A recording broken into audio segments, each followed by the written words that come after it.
ان الدین عند اللہ الاسلام۔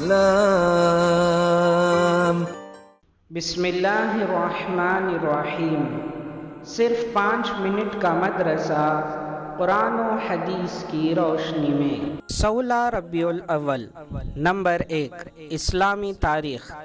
2 دوستوں کا تذکرہ۔ قرآن کریم کے سورہ کہف میں 2 دوستوں کا تذکرہ کیا گیا ہے۔ ان میں سے ایک دولت مند تھا، اللہ تعالیٰ نے اس کو بہت سا مال و دولت اور نعمتیں عطا فرمائی تھیں۔ اس کے انگور کے باغات تھے جس کے چاروں طرف کھجور کے درخت لگے ہوئے تھے اور بیچ میں شاندار کھیتی تھی، مگر وہ خدا کا منکر، متکبر اور گھمنڈ کرنے والا تھا۔ اور دوسرا دوست تنگ دست اور پریشان حال تھا، مگر مومن اور اللہ تعالیٰ کی عبادت کرنے والا تھا۔ ایک مرتبہ دولت مند دوست تکبر اور گھمنڈ میں آ کر کہنے لگا کہ میری یہ دولت ہمیشہ رہنے والی ہے اور کوئی طاقت اسے چھین نہیں سکتی۔ اس کے غریب دوست نے کہا کہ تم اپنے مال و دولت پر اس قدر گھمنڈ مت کرو، کیونکہ ہو سکتا ہے کہ اللہ تعالیٰ مجھے تم سے زیادہ مال و دولت سے نواز دے اور تمہارے مال و دولت کو آسمانی آفت اور خدائی عذاب سے برباد کر دے۔ آخر کار ایسا ہی ہوا کہ اللہ تعالیٰ نے اس کے باغوں اور کھیتیوں پر عذاب بھیج کر تباہ کر دیا اور وہ افسوس کرتا رہ گیا۔ یقیناً اللہ تعالیٰ مال و دولت پر تکبر اور گھمنڈ کرنے والوں کے ساتھ ایسا ہی معاملہ کرتا ہے۔ نمبر 2، حضور صلی اللہ علیہ وسلم کا معجزہ۔ تھوڑا سا پانی پورے لشکر کے لیے کافی ہونا۔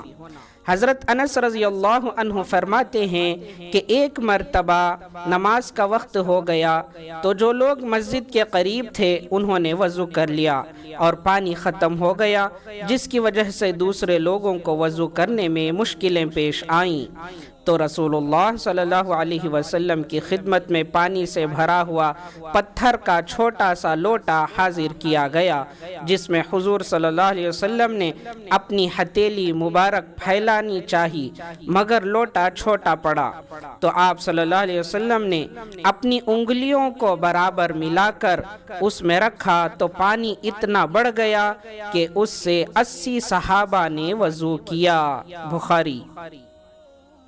نمبر 3، ایک فرض کے بارے میں، نماز کا درجہ۔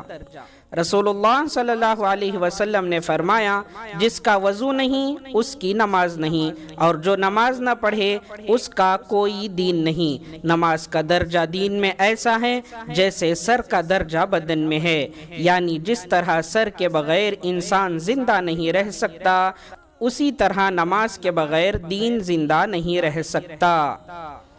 نمبر 4، ایک سنت کے بارے میں، سستی کاہلی دور کرنے کی دعا۔ رسول اللہ صلی اللہ علیہ وسلم اس دعا کا اہتمام فرماتے تھے، اللہم انی اعوذ بکا من العجز والکسل۔ ترجمہ، اے اللہ میں عاجزی سے اور کاہلی سے پناہ مانگتا ہوں۔ مسلم۔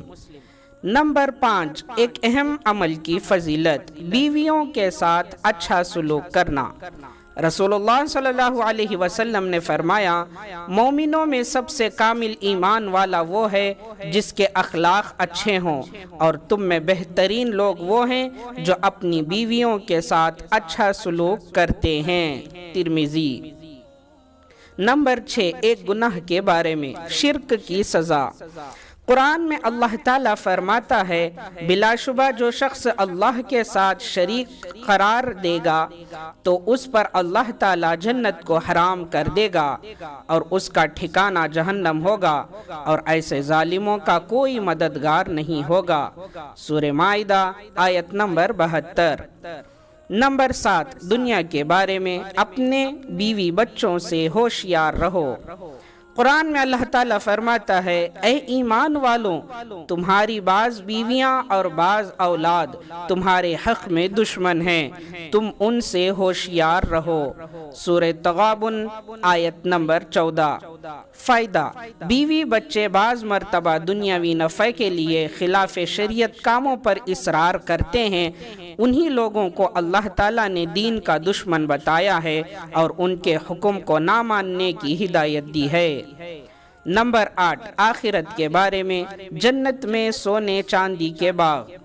رسول اللہ صلی اللہ علیہ وسلم نے فرمایا، جنت میں 2 باغ چاندی کے ہیں، ان کے برتن اور سب سامان چاندی کے ہیں، اور 2 باغ سونے کے ہیں، ان کے برتن اور سب سامان سونے کے ہیں۔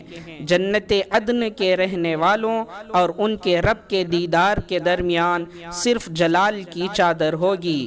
بخاری۔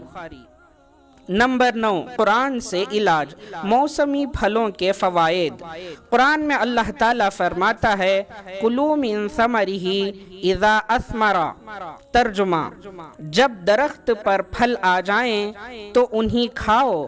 سورہ انعام آیت نمبر 141۔ فائدہ، موسمی پھلوں کا استعمال صحت کے لیے بے حد مفید ہے اور بہت سی موسمی بیماریوں سے حفاظت کا ذریعہ بھی ہے۔ نمبر 10، نبی صلی اللہ علیہ وسلم کی نصیحت۔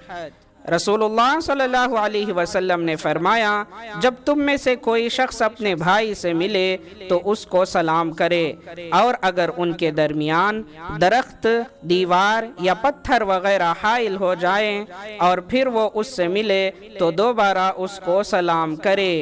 ابو داؤد۔ اللہ تعالی ہم تمام کو عمل کرنے کی توفیق عطا فرمائے۔